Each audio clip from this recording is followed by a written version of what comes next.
Supreme court साल 1993 के मुंबई धमाकों के गुनाहगार अबू सलेम की उस याचिका पर 11 जुलाई को फैसला सुनाएगा, जिसमें उसे सुनाई गई आजीवन कारावास की सजा को चुनौती दी है।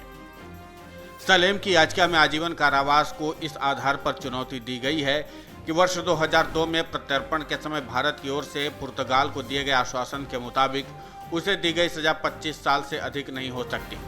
सुप्रीम कोर्ट की वेबसाइट पर अपलोड की गई 11 जुलाई की वाद सूची के अनुसार न्यायमूर्ति SK कौल और न्यायमूर्ति MM सुंदरेश की पीठ उस दिन फैसला सुनाएगी।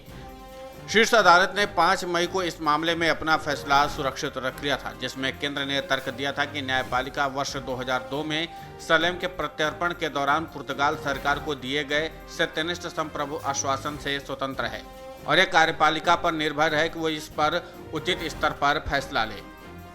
केंद्र की ओर से पेश हुए अतिरिक्त सॉलिसिटर जनरल M नटराजन ने अदालत से कहा था कि सरकार तत्कालीन उप प्रधानमंत्री लालकृष्ण आडवाणी द्वारा पुर्तगाल सरकार को दिए गए सत्यनिष्ठ संप्रभु आश्वासन से बंधी है और वो उचित समय पर इसका पालन करेगी।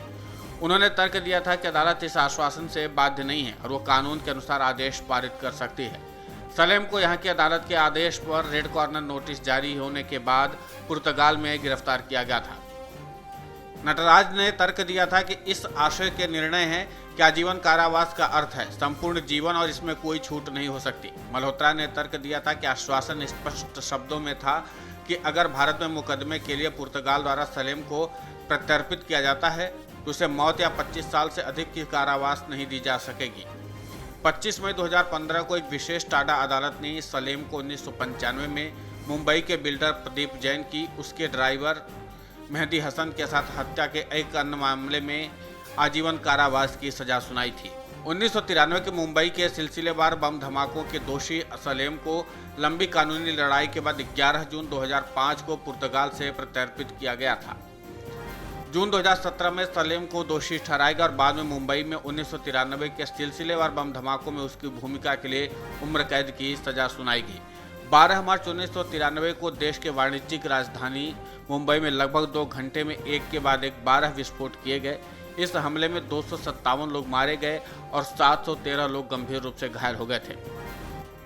हालांकि अबू सलेम के ऊपर 2 मामलों में आजीवन कारावास की सजा मिल चुकी है। ऐसे में यहाँ पर देखने लायक बात तो ये होगी कि क्या अदालत तत्कालीन उप प्रधानमंत्री लालकृष्ण आडवाणी के उस आश्वासन पर विचार करती है जिसके मुताबिक अबू सलेम को 25 साल से अधिक की सजा नहीं दी जा सकती, या फिर अदालत अबू सलेम को उसके गुनाहों के आधार पर फैसला लेते हुए आजीवन कारावास की सजा को बरकरार रखती है।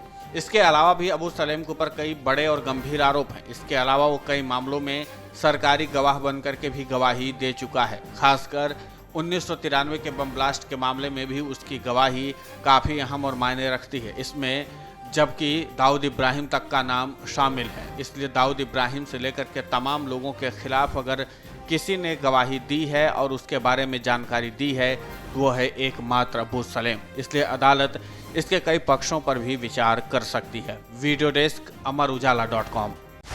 डाउनलोड करें अमर उजाला ऐप और पाएं खबरें लगातार। अगर आप ये वीडियो YouTube पर देख रहे हैं तो हमारे चैनल को सब्सक्राइब करें और बेल आइकन को दबाना ना भूलें। अगर आप Facebook पर ये वीडियो देख रहे हैं तो हमारे पेज को लाइक करें।